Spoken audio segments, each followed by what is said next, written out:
আসসালামু আলাইকুম সুপ্রিয় দর্শক। আজকে আমাদের সামনে আসছে আমার শ্রদ্ধেয় বড় ভাই এবং গুরুজন, যার কাছ থেকে আমি আহ, মাছ মুরগি তারপরে গরুর চিকিৎসা গ্রহণ করে থাকি। তা ওনার পরিচয়টা আজকে আপনাদের সামনে একটু তুলে ধরতেছি। আমার শ্রদ্ধেয় বড় ভাই, তো পরিচয়টা একটু তুলে ধরছে। আপনার পরিচয়টা নেন, একটু পরিচয়টা দেন। আসসালামু আলাইকুম। আমি কৃষিবিদ মোহাম্মদ ইব্রাহিম খলিল, বাংলাদেশ এগ্রিকালচার ইউনিভার্সিটি থেকে পশুপালনের উপর আমি স্নাতক কমপ্লিট করি। তারপরে দীর্ঘ 28 বছর যাবৎ আমি ফিল্ডে খামারিদের সাথে ওতপ্রোতভাবে জড়িত। আমি 24 বছর চাকরি করেছি, তারপরে গত 4.5 বছর আমি নিজে পার্সোনাল ব্যবসার সাথে জড়িত, কিন্তু সবসময় আমি খামারিদের সাথে জড়িত আছি। আমি আমার চাকরি জীবনে ফার্ম, ফিডমিল, হ্যাচারি মানে সর্বত্র এই সেক্টরের এগ্রো সেক্টরের সর্বত্রই আমার বিচরণ। সেই সুবাদে আমাদের আব্দুর রহিম ভাইয়ের সাথে গত 4 বছর আগে ওনার সাথে আমার পরিচয় হয়। তো ওনার সাথে পরিচয় হওয়ার পর থেকে ওনার সম্পর্ক গড়ে ওঠে। পাশাপাশি আমরা বিভিন্ন খামারিকে কিভাবে টেকনিক্যাল সাপোর্ট দেওয়া যায়, কিভাবে পরামর্শ দেওয়া যায়, তাদের ফার্ম ম্যানেজমেন্ট কিভাবে করলে ভালো হবে, সেই বিষয়গুলো আমরা আলোচনার মাধ্যমে আমরা কাজ করি।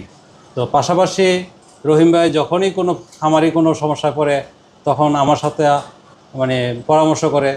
পাশাপাশি আমাদের সাথে আরও ডিবিএম ডাক্তার আছে, ওনাদের সাথেও প্রয়োজনে আমরা পরামর্শ করি। আখতারুজ্জামান ভাই, ডাক্তার আখতারুজ্জামান সাহেব, উনি ডিবিএম ডাক্তার, অত্যন্ত অত্যন্ত পরিশ্রমী এবং সফল ডাক্তার, দক্ষ ডাক্তার।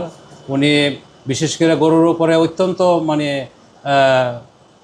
ভালো মানের একজন স্বনামধন্য চিকিৎসক। যাক, আমরা এখানে কিন্তু আমরা টিম আকারে কাজ করি, অর্থাৎ যে কোনো পরামর্শে যেখানে যা দরকার সেখানে আমরা ওইভাবেই আমরা রহিম ভাইয়ের সাথে আমরা কাজ করতেছি, ওনাকে পরামর্শ দিতেছি। হ্যাঁ, পাশাপাশি ওনার কাছ থেকে কিন্তু শিখতেও আছি। যেমন এই যে ফার্মেন্টেশন বিষয়টা, ঠিক আছে, আমরা জানি ফার্মেন্টেশন কি আসলে, কিন্তু ওইটা নিয়ে আমরা সরাসরি আসলে প্র্যাকটিক্যালি কিন্তু কোনো কাজ করি নাই। কিন্তু উনি নিজে হাতে কলমে খামারিদেরকে নিয়ে উনি নিজের ফার্ম করে সব সময় কিন্তু উনি এখানে কীভাবে উত্তরোত্তর এটাকে আরও ডেভেলপ করা যায় এই কাজটা কিন্তু উনি কন্টিনিউয়াসলি করে আসতেছে। যার কারণে ওনার পরিশ্রম মেধায় আজকে কিন্তু সারা দেশের অনেক খামারি আজকে উপকৃত হচ্ছে। তো এই বিষয়গুলো আমার কাছে খুবই ভালো লাগছে। যার কারণে কিন্তু আমি সবসময় চেষ্টা করি যাতে যখনই কোনো খামারি কোনো সমস্যা পড়ে তাকে সঠিক পরামর্শটা দেওয়া যায়। তো রহিম ভাইকে অত্যন্ত ধন্যবাদ দেই, উনিও যে কোনো পরামর্শ প্রয়োজনে আমার সাথে যোগাযোগ করে। সেটা এখানে ফার্মের সবচেয়ে বড় বিষয়টা হচ্ছে কি, আপনার ফার্মের ম্যানেজমেন্ট। কারণ হচ্ছে কি, চিকিৎসা করে কিন্তু কখনোই ভালো রেজাল্ট পাওয়া যায় না, অর্থাৎ প্রিভেনশন ইজ বেটার দ্যান কিউর। আপনাকে পশুর বলেন, মুরগির বলেন, মাছের বলেন, চিকিৎসা করে যাতে ভালো রাখার চেয়ে যদি প্রাকৃতিকভাবে তার শরীরে রোগ প্রতিরোধ ক্ষমতা আমরা বাড়াইতে পারি, ফার্মের ম্যানেজমেন্টটা যদি আমরা সঠিক করতে পারি, তাইলে কি হবে, আমরা খামারে লাভজনক হব। চিকিৎসা তো অবশ্যই দরকার, কারণ প্রাণী মাত্রই এখানে ভাইরাস, ব্যাকটেরিয়া, ফাঙ্গাস সবসময় এগুলোর আক্রান্ত হইতেই পারে, ঠিক আছে। তো যখনই কোনো পশু, কোনো পাখি, কোনো মাছ সমস্যায় পড়ে তখন অবশ্যই চিকিৎসা দিতে হবে, কিন্তু তার আগে যাতে রোগ বাড়াই না হয় সেই বিষয়গুলো, অর্থাৎ টোটাল ফার্ম ম্যানেজমেন্টটাকে কীভাবে করতে হবে সেই বিষয়ের প্রতি আমাদের সবসময় নজর থাকে।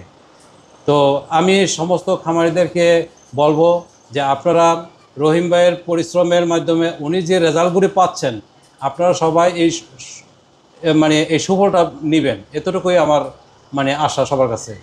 তো ধন্যবাদ রহিম ভাইকে আবারও। ওনার দিন নাই রাত নাই অক্লান্ত পরিশ্রম করে যাচ্ছেন আপনাদের জন্য। সবাইকে ধন্যবাদ।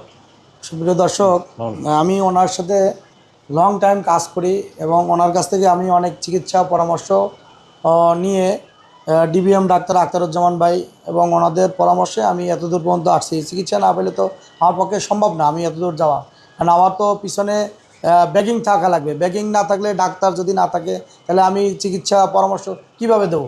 আমি প্রযুক্তি তৈরি করলাম, এই প্রযুক্তির সুবিধা অসুবিধা থাকতে পারে, এই জন্য এই ওনটা আমার বড় ভাই হিসেবে আমার যে গাইডলাইনটা দিছে এই গাইডলাইন দিয়ে আমি এই পর্যন্ত আসতে পারছি। তো ওনাদের আশীর্বাদ এবং দোয়া আছে বিদায় এই পর্যন্ত আসছি। যাই হোক, আপনারাও দোয়া করেন যেন আমি এইটাকে আরও সামনের দিকে বহির্বিশ্বে মাথা উঁচু করে যেন সবাইকে নিয়ে মাথা উঁচু করে যেন দাঁড়াতে পারি, যে পৃথিবীর সামনে যে আমাদের রেজাল্ট এই বর্তমানে এই রেজাল্ট আছে আমাদের বাংলাদেশে সর্বোচ্চ রেজাল্ট এই পর্যন্ত আমরা আনছি প্রযুক্তি তৈরি করে।